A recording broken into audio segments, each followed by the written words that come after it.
Lesson 9.3 starts off our first type of conic sections for the chapter. We're going to look at circles. A conic section is formed when a plane intersects two cones that are joined at their vertex at the top. So notice you can have a parabola, a circle, an ellipse, or a hyperbola. Now we've talked about parabolas quite a bit, so we're not going to focus on them in this chapter. The first definition to understand is the general form for any second-degree equation. So this would model any type of conic section. You'll notice there are multiple terms here, and there's an x squared and a y squared this time. In standard form, we just default all of the coefficients to positive, but remember, they could be positive or negative. If a and b are the exact same number, the equation would define a circle. If a and b are different numbers, but they're both positive, then this shape would be an ellipse. If a or b is a negative number, regardless of the coefficient value, then your shape would be a hyperbola. So let's start by focusing on the first one, when a and b are the same, if we have a circle. The definition for a circle is the set of all points equidistant from a fixed point. That fixed point would be the center. And if all points are equidistant from the center, then that would contain the value of the radius. Let's take a look at the definition for standard form of a circle. Standard form will take that second-degree equation up above and isolate your x squared and y squared terms, and you actually move the constant to the other side. There are two versions for standard form. Capital C equals the center. So if the center is at 0, 0, the template is x squared plus y squared equals r squared. And r represents the length of the radius. If you move the center to a different location, watch what happens to the equation. If the center translates to hk, similar to the vertex for a parabola, notice that the parenthesis is minus in both of them, x minus h and y minus k. So that means you're going to switch both signs for your center.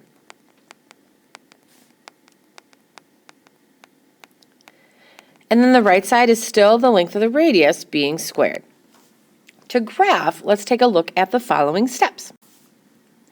The first thing you do is determine the center and then plot that coordinate location on the graph. Use the length of the radius to plot 4 boundary points, and I'll show you how to do that over on the right. It's pretty easy. Step 3, try your best to draw a smooth curve through those 4 points to represent the boundary shape for your circle. So let's try a couple of examples. Graph each circle by finding the center and the radius. In the first example, we have x squared plus y squared equals 15. The left side will always show you where the center is. The right side will always help you calculate the length of the radius.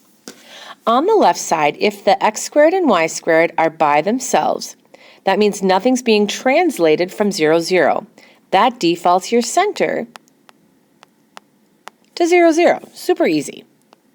Put your point right in the middle. The right side is always what radius squared is. So if the radius squared is equal to 15, to figure out the length of the radius, we have to take the square root of 15. So the radius isn't a perfect square on this one, which means we're going to have to approximate. The square root of 15 is roughly 3.8. So that's going to be a little bit trickier. That means we're going to have to count 3.8 to get our 4 boundary points. To get our boundary points, all you're going to do is just count to the right. So watch my graph. If I count to the right about 3.8, I'm almost to 4. And then I'm going to count to the left. I'm just going to go in both directions on the x-axis. And then do the same thing on the y-axis. Count up 3.8 and then count down 3.8. Your goal then for your final step is to draw a smooth curve through those 4 boundary points. When you're finished, hopefully your graph looks something like a circle. And this is when it's centered at 0, 0. Our next example is going to translate our center to a different location. In this example, we have x plus 3 squared plus y minus 2 squared equals 9. So on that left-hand side, when there are parentheses with either x or y, that means we have a translation from 0, 0. We always go in the opposite direction, even if it's x, even if it's y. If it's x plus 3 squared, that means our center is actually translating 3 to the left, so it's going to be negative 3. And if it's y minus 2 in the second parenthesis, that means the center is going to move up 2. So notice we changed the sign for both of the parentheses. Go ahead and plot -3, 2 on your graph. Now on the right-hand side, remember that's always the length of r squared. So this one works out kind of nice for us. When we take the square root of r squared to get r by itself, we get exactly 3. The square root of 9 is a perfect square. From your center, count 3 to the right and put a dot, and 3 to the left. Then count up 3 and down 3. Go ahead and draw a curve through those 4 boundary locations. And there's your circle with a translated center. If I give you the circle and length of the radius and ask you to write the equation in standard form for a circle, take a look at where your center is located. If either of the numbers isn't 0, then you know you have a translation. So this is going to be our h and our k. To follow the template for the standard form when you have a translated center, that's x minus h squared plus y minus k squared equals r squared. Notice h is 0. If we substitute in x minus 0, and k is 6, and we substitute that in, whoops, put the 6 there, r is the square root of 5, but we want to square that. Simplify that first parenthesis. X minus 0 is the same as x squared. Y minus 6 doesn't simplify, so we leave it as y minus 6 squared. Square root of 5 squared, that means you're multiplying the square root of 5 by itself. This is just going to cancel itself out to equal positive 5. This would be the equation of a circle that has a center of 0, 6 and a radius of square root 5. For the example on the right, we have to do a little bit of detective work. I don't just blatantly state the center and radius, but we can use the graph to determine our key information. Noticing where the dot is in the middle of the circle, I see that it's at ordered pair -5, +4. The center translated 5 to the left and up 4. Now the length of the radius, we're going to conclude that it's going to be an exact amount in each direction, and that looks like it's 2 units. So the radius we're going to approximate as 2. Again, following our template, I'm just going to write it at the bottom so I have a little bit more room. X minus h squared plus y minus k squared equals r squared. If I substitute in -5 for h and 4 for k and 2 for r, we can simplify this equation. X minus -5 becomes x plus 5. And remember to square that parenthesis. That's kind of part of that definition for a circle. Y minus 4 doesn't change, so we'll leave that y minus 4 squared. On the right, we can simplify 2 squared to equal 4.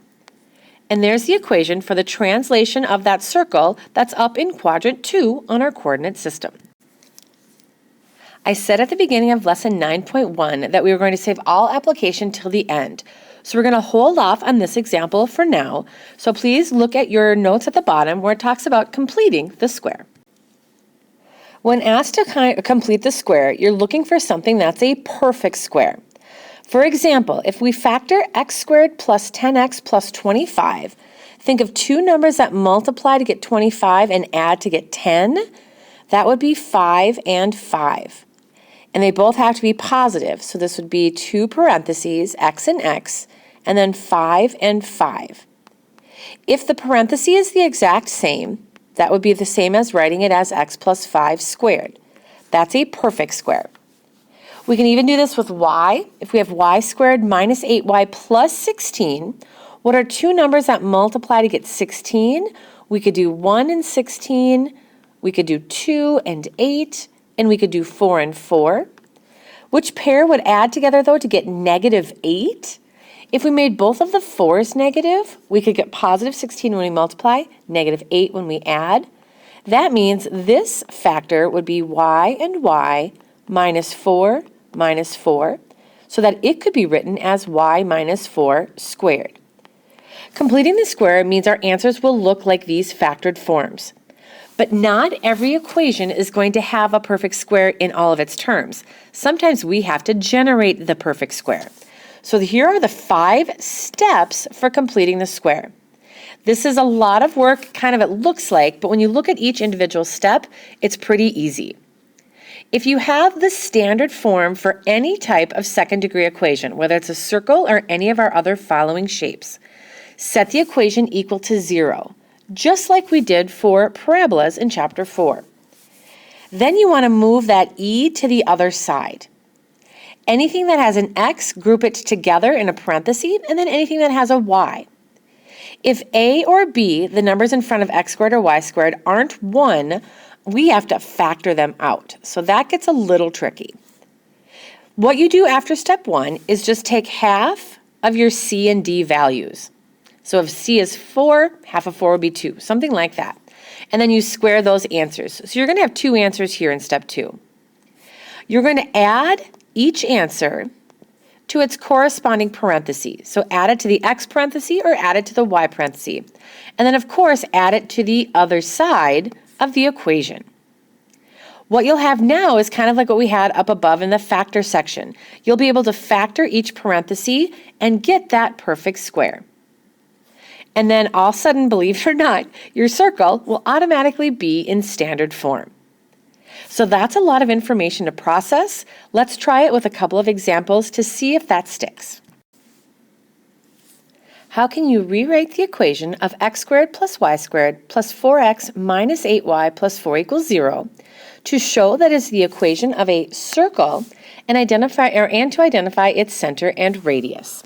All right, so we have our equation, x squared plus y squared plus 4x minus 8y plus 4 equals 0.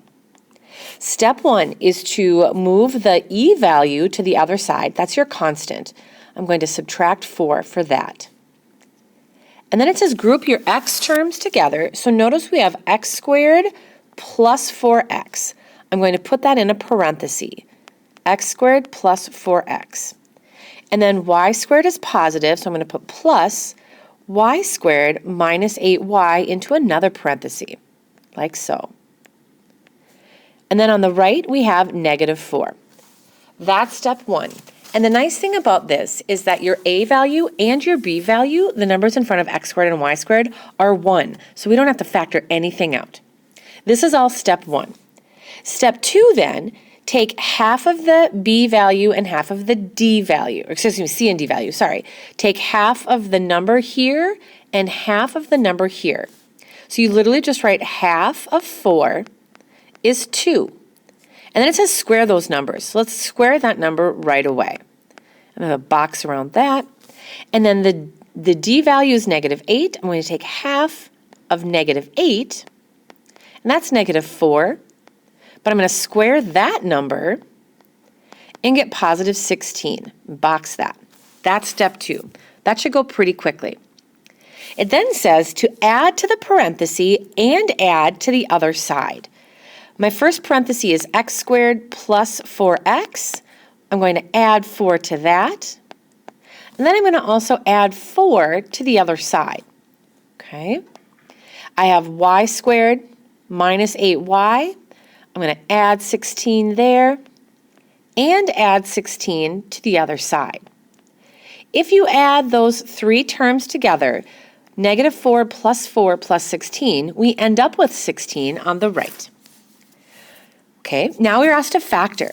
X squared plus 4x plus 4 should factor into a perfect square. What are 2 numbers that multiply to get 4 but add to get 2? That would be 2 and 2. So this would be x plus 2 and x plus 2, which means it's x plus 2 squared. Okay.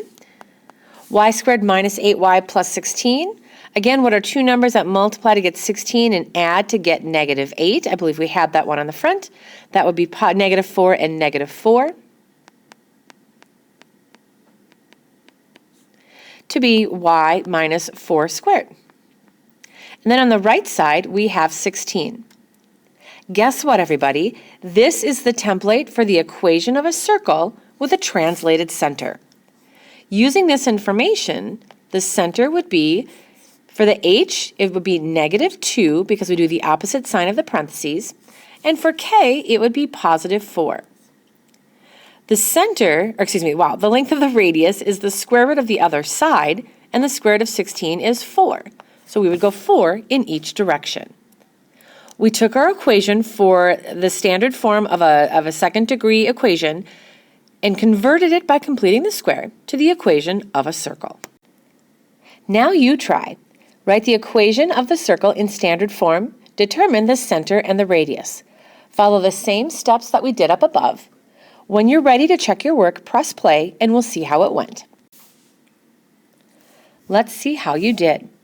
I got x minus 5 squared plus y minus 6 squared equals 41, which would mean my center is at positive 5, positive 6, and the radius is actually the square root of 41. We'd have to approximate it on our graph if we were plotting this circle. If you didn't get this final answer, take a look at my work and see how it matches with yours. If you have any questions, please let me know. In the essence of saving us a little bit of time, I think we're going to save this last problem to the end as well. This is your lesson for 9.3, circles, which are the first part of our conic sections.